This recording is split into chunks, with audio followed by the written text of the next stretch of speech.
would be the 3 takeaways to people you would give to help them have a better relationship? I'm going to start with a controversial one. Okay. And this is really specific to me. And it's not It's not going to sound very controversial, this, by the way. But, number one, I don't think champagne flutes are a good vessel in which to drink champagne. Okay. So I would drink champagne from a wine glass. It will give you infinitely more pleasure. So the next time you're at a party and someone gives you a flute, tell them to fuck off. No, don't do that. Welcome to the Kollective Podcast. Today we're interviewing Hugo Brooks. Hugo, welcome. Thank you very much, Arthur. Thank you for inviting me to my own studio. It's a good point. Actually, Hugo's been very kind in lending us his podcast studio. Welcome. And what's behind you, Hugo? Oh, the Premier Crew. This is Premier Crew Bee's Knees. Yeah, it's my poster for my wine podcast. So there's a reason why Hugo's here today to be interviewed. He's got such a zest for life, so much energy, and the podcast is really around giving people an insight into different worlds to hopefully inspire. So Hugo, thanks for your time. We're not going to make your life easy. We're going to start with it being difficult, with quick fire questions. Are you feeling ready for that? I'm ready. Okay. So 3 things you get joy from. 3 things I get joy from: friends and family, food and wine, and I prepared a joke for the last one, but I can't remember. I'm not allowed to say the joke. So the final one will be art and design. A mantra you would want to embrace now would be? It's not a mantra, but it's a nice quote. Is when you want something, the whole universe conspires to support you.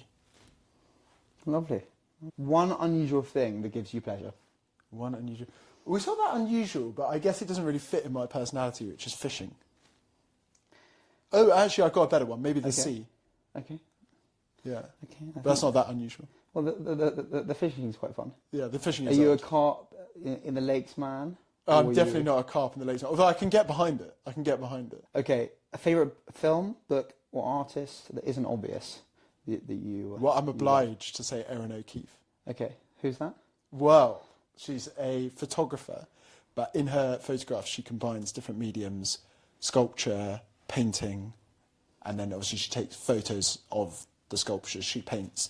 But the reason that I'm obliged to say it is because A, it is one of my favourite artists, but B, I was very kindly gifted it by all of my friends and organised by my girlfriend. Amazing. And the best advice that you've ever received, what would be? That is almost impossible, but I got sent once a very nice quote by someone in a good moment when I needed it. And the quote is, I'm trying to remember it now, the quote is, worrying does not empty tomorrow of its sorrow, it drains today of its strength. Beautiful. There you go, look at that. That's how he has the zest for life. The zest. How do you get over a tough meeting? I think the key is just having perspective and awareness, because when you've got self-awareness, you can understand when you're struggling and stuff and have compassion, which allows you to get over at least some of the hurdles that you're imposing upon yourself. And then also having a bit of perspective, because most stuff isn't actually that bad. Something you want to learn more about? I'd say self-awareness, just like keeping on going on that journey. But there's tons of books now out there which are becoming more and more relevant in society and getting a lot more airtime. So the opportunity to learn about that is becoming much more democratized and made available. So yeah, I think that would be something I'd be keen to learn more about. And you can add one thing to your bucket list today. What would that be? I would actually like to travel the world with my kids. I mean, I haven't got kids, but when I have kids, I would quite like to do a lot of traveling. It doesn't mean I have to go on one big trip. Yeah. But I would like to take them to different parts of the world, see it through their eyes, and also just give them different perspectives at a young age. I think it's really important. Something you wish you knew when you were younger? Ooh, something I wish I knew when I was younger. Just to have fun. What unusual interest or passion do you have? An unusual passion or interest? Well, I guess the fishing is a bit odd. I mean, that's probably the weirdest one I can think of. But I do have quite a lot of weird things, so it's hard to actually think of them all. I think, what about Japanese art? Oh God, for the Japanese art. Yeah, I am very interested in these woodblock prints that Japanese artists do. And it was quite funny because we went on holiday together and I bought a sort of Bible on them, which everyone was sort of quite obscurely looking at. But yeah, Japanese woodblock prints, that's definitely one. And what do they give you? Because I know you've got quite a few hanging on. Oh yeah, well I've got a lot hanging in my bedroom, but I just find them, there's a couple of things I find, like, not intellectually is the wrong word, but there's a couple of things I find interesting about them, which is one, given how long ago they're made, they actually are really, really minimal. So for the outline of a face, it's just one line, which is something that you'd see in a lot of contemporary art now, but they were doing that, say, in the 1800s and before. So that's super cool from an artistic point of view. But also then I just find them very peaceful, and they're just quite nice. Super interesting. Yeah, very peaceful and tranquil. The world works in a certain way today. It's quite an open-ended question. What would you change if you changed anything about the way the world, in which the world works? I think we just want more love, less conflict. Oh, so we like that. Actually, conflict can be quite good. Maybe just more love, less suffering. And if you could leave one message to people before you've had your time on this planet, what would that be? Leave one message. Oh my God. I think it would be, yeah, something around what I just said. Oh, probably just like, thank you and I love you lots. Keep it simple. So long and thanks for all the fish. So, super interesting. So, we haven't really heard your story yet, but it's been interesting getting some trinklets of information on what you like. You know, we've touched on the carp, the Japanese art. You clearly got quite a lot of interest, Hugo. So, you know, tell us a bit about what you're doing now and what that gives you. Okay, well, I'll tell you what I'm doing before we dive into what it gives me. But I made a sort of slightly insane decision to quit my job about a year and a bit ago from the world of consulting. And then now I've started trying to do some more things for myself. One of them is this wine podcast called The Premier Cru, which kind of, in a nutshell, has the aim to introduce people to the best of the wine and food trade in the UK. But it's probably more wine focused than food focused. So that's one of my projects.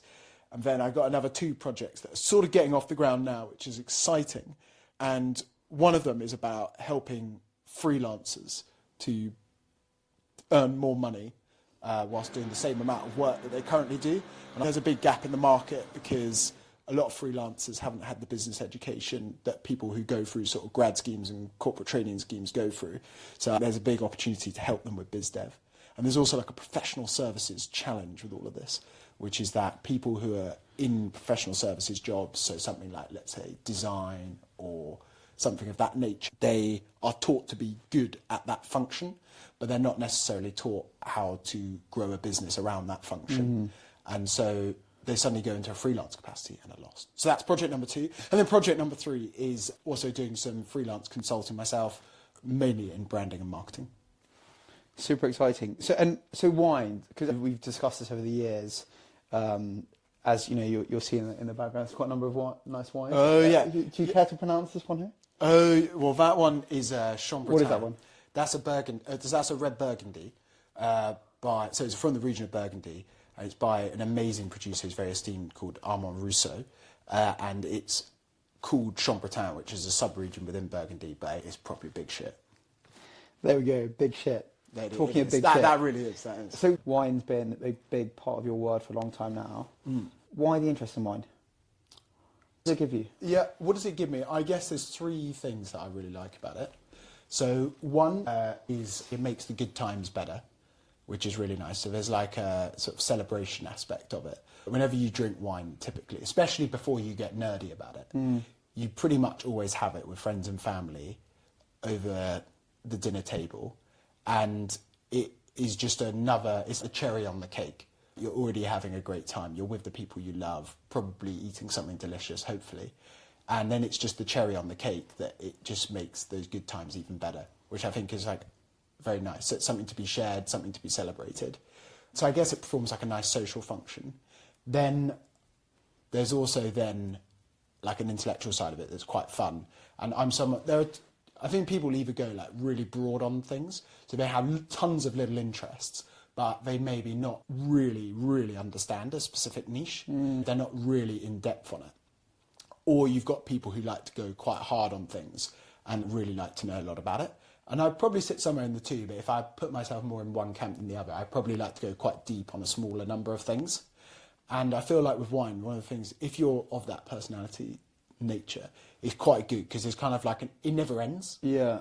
It literally never ends. Every year, there's a new vintage in every single region in the world. And there's like thousands, hundreds of thousands of wine producers globally. And we're so lucky in the UK because we probably have the best access to wine globally in the world because we don't really have a domestic market and we've got good links with the main producing countries. So for me, it's a never-ending game, and that's probably why I like football. Like, football never ends. Yeah. Every season it restarts. There's endless amounts you can watch it. So I feel like I quite like passions which you can go really, really deep on and they don't end. And then the third one for you, there's just pure hedonism, isn't it? Where it just, obviously, I think it tastes amazing as well. Yeah, interesting. Is there an area that you kind of lose interest in it? Is it the chemistry or how it's made, or? Yeah, I'm not a science guy, but I do enjoy learning about it. Enjoy learning about it because ultimately most of the decision making, all the chemistry and stuff. I don't want to call it chemistry because I don't know a Scooby about the chemistry side of it, but all of that decision making you should, in theory, be able to taste. And then if you're interested in why it tastes a certain way, it's kind of inescapable, but you touch on it at some stage. So it's interesting. But a lot of it is just good farming, the humble farming. The humble farming. Because it's in one sense, there's a lot of glamour in wine, you drinking amazingly different, people drinking all sorts of places, but there's something really simple about the process. I think we've really lost that, but it's because, and I think wine's changing a lot, which is probably one of the most exciting things, that is becoming slightly more democratized. Like the coolest places now where you drink wine, certainly in places like London, but dynamic modern cities like London, Paris in particular, it's getting much more laid back, and wine services become less about wearing a sort of black tie and more about looking hip in Shoreditch and sharing, like creating a relaxed culture around it, which is really, really healthy. But back to your point about it's always been this performance art, the world of sommeliers, the world of fine dining, and people who can afford to drink the bottles. And that's created a culture that's very far divorced from the actual vineyard where the work's done, which is actually very good farmers tending to their crop, not dissimilar to someone who, grows the humble potato. Yeah, that's really interesting. But it's very far removed. Yeah, that's super interesting. So wine exists, in a certain way in the world today, be it distribution, product, kind of, as you allude to, like how people drink it. If you could change one of these things, what would you change? It would be somehow giving more people access to the finest wines. Okay. But obviously it's an impossible thing because they're in very finite supply and high demand, which means that they've got a high price tag.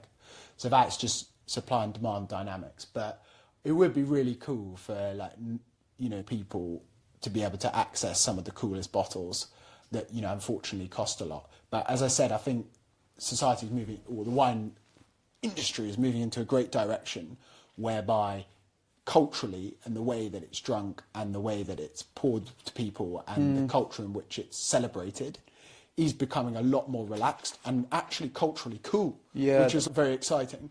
But the last bit of that is then, for a certain echelon of the fine wine market, price is just a barrier to 9% of the population. So, because actually for anyone listening to this podcast, please give... link, like, subscribe. Link, like, subscribe. The man's done this before, and so it's pretty cool because, Hugo, what he does is he interviews all sorts of really different, interesting people in the wine world and the food world, and he really kind of, Hugo, you're a great storyteller. You really bind people into these complex topics from the production process to wine regions, explaining great varieties, all sorts. It completely goes above my head. But there is a lot about what you seem to do from the outside, which is to level up everyone, to educate, to to entertain, to kind of distribute this information, which is in many ways sort of published in somewhat, how would one put it, quite a formal sort of a formal way, and you really would do that. So looking back, let's say 20 years from now, let's say you could do anything in the wine world, be anywhere, anyone you wanted to be in the wine world. What would your impact to be, and who would you want to be? Would it tell us about it? Is that having it in the most elaborate way possible? What would be the dream for you? I think the coolest thing... thing... Here we are under this amazing logo designed by Olivia Colman. Designed by Olivia. What would you? Who do you want to be? I think, if I had like an ambition for it, I mean, in a most like lofty, vague sense, I think the coolest thing to do would be to create, and it doesn't really matter on the scale, but taking it to its maximum, a global wine community in which people use it as a means to connect and share their passion. And we're just very lucky in the age that we've been brought up in, that is via social media effectively. It's now more possible than ever to connect with different types of people and to create communities that are really powerful. We all knock kind of like the concept of being an influencer, but it's not about influencing, but you can actually gain a lot of people listening to you and also listening to each other and bringing them together via that channel. And that would be super cool, to have all sorts of people from different parts of the world, and then to also find ways to connect them physically in the future. We did our first tasting in July, which was super fun. Where was that again? In Peckham, in deepest, darkest Peckham. No, it's great. But it was tons of fun, because like we met people who obviously listened to us that I'd never met before. And it was quite funny. I went into a restaurant the other day and the barman actually recognised me, which was super cool. Really? Wow. But it's just little things like that. It's not about fame or influencing, but it's creating actually genuine community where people come together. Yeah. And that can take place in an online world, but hopefully in a physical world.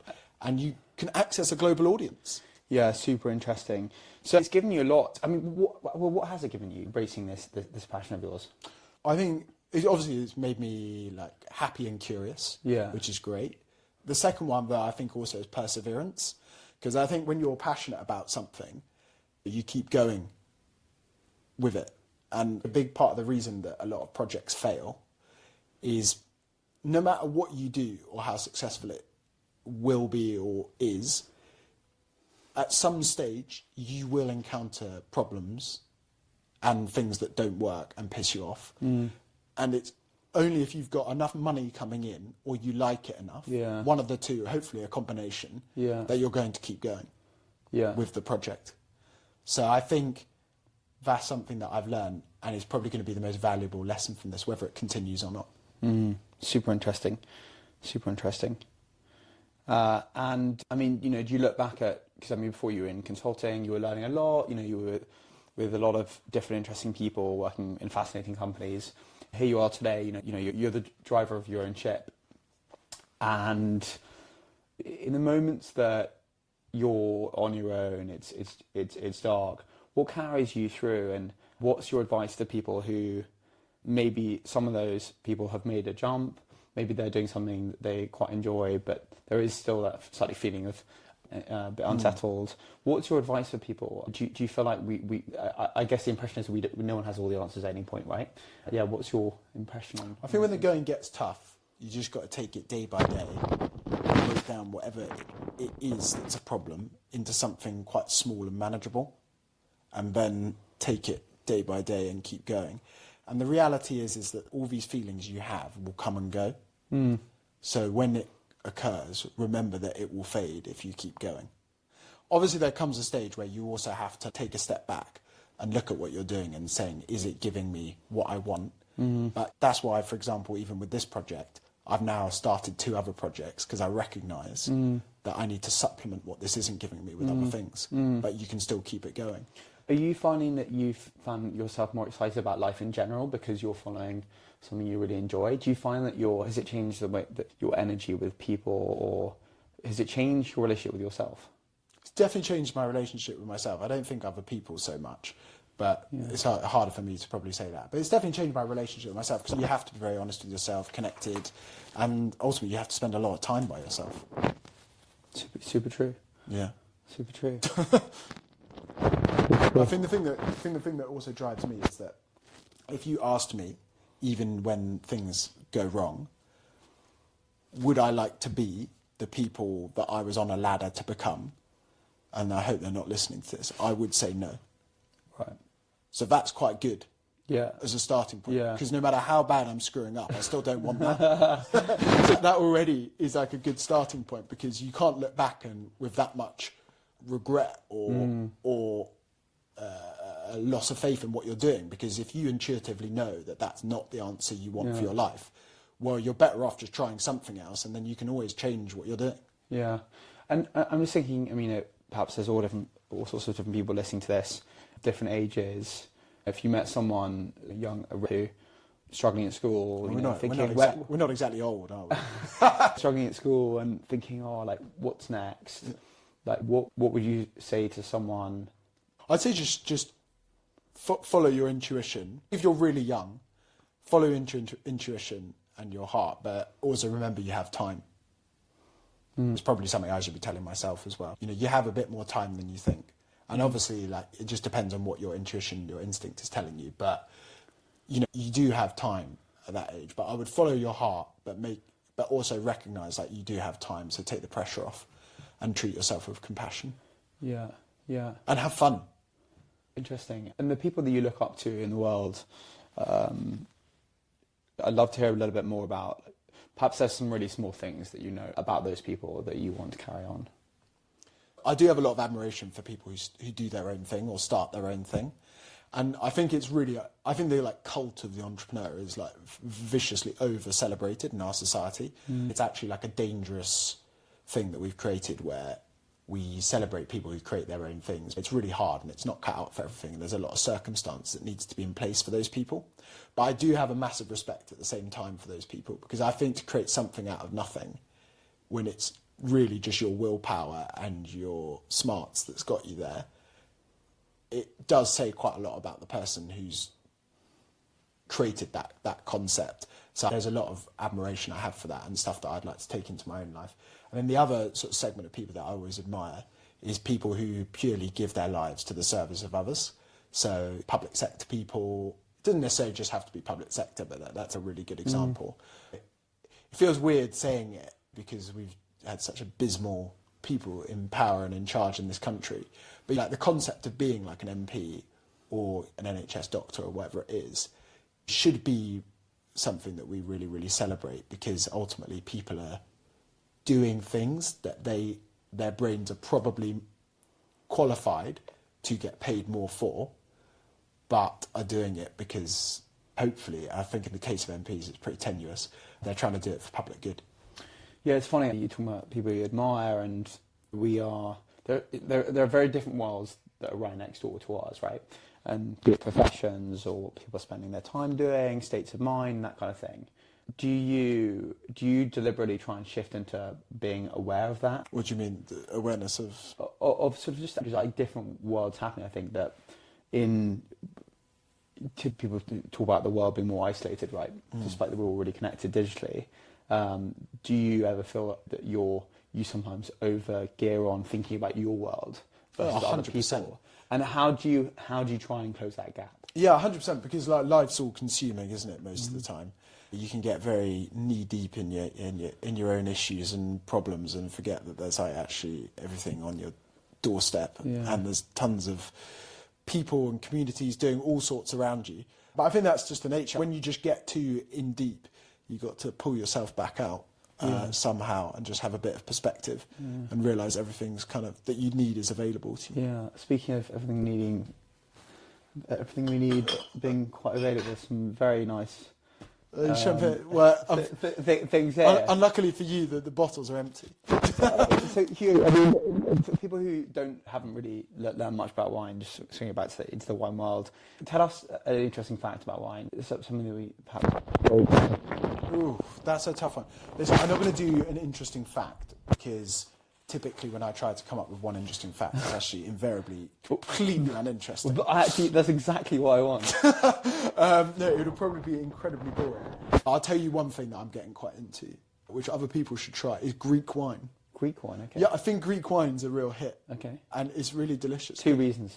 Two reasons. One, tons of native grape varieties that people don't typically drink. So they're native to Greece. Okay. Which is cool because you don't get those grape varieties in France or elsewhere in the world. Yeah. So I think that's super exciting because it gives it its own unique... everything's got a unique quality to it, but there is something definitively unique about the heritage and stuff. And then the second one is that they represent really good value. Some of the top-end ones do test everyone's patience, but that's like every wine region. Yeah. But they represent really good value, and you can find really good drinking wine coming in, and it's sort of somewhere between 10 and 25 quid. That I know for most people, they'll probably be shocked that I call that drinking wine rather than fine wine. That represents like really good value. So that's one to look out for. But all the wines from that part of the world, Lebanese wine, one of my favourite wines from Lebanon, Chateau Moussa. Okay, wow. So yeah, that would be a little hot tip, if you like, rather than one interesting fact. So we do so much in the world, well, things that we've barely been taught, right? People cook and they a lot of people haven't been trained on how to cook, etc., etc. What would you say, can you think of 3 ways in which people drink wine, or where they fuck things up? They don't know how to prepare the wine, pour the wine. What would be the 3 takeaways to people you would give to help them have a better relationship? I'm going to start with a controversial one. Okay. And this is really specific to me, and it's not. We're not it's not going to sound very controversial, this, by the way. But number 1, I don't think champagne flutes are a good vessel in which to drink champagne. Okay. So I would drink champagne from a wine glass. It will give you infinitely more pleasure. So the next time you're at a party and someone gives you a flute, tell them to fuck off. No, don't do that. So no, but that's a personal thing. So there's a little trick number 1. Trick number 2, more broadly, is with red wine, like it seldom doesn't benefit from a decant. If it's over, 20 quid, just whack it in a decanter for an hour. Yeah. I mean, you'll make mistakes, but I'd say just as a general rule of thumb, because people just pop the cork, pour 6 glasses to their friends, but a lot of wine kind of needs a bit of air time. Yeah. And then with white wine, don't serve it too cold unless it's shit. Love that. Well, Hugh, it's been such a pleasure to have you here, and we're so grateful. Thank you very much. Hey, the Kollective Institute of Ideas Here we go. begins here. Here we go.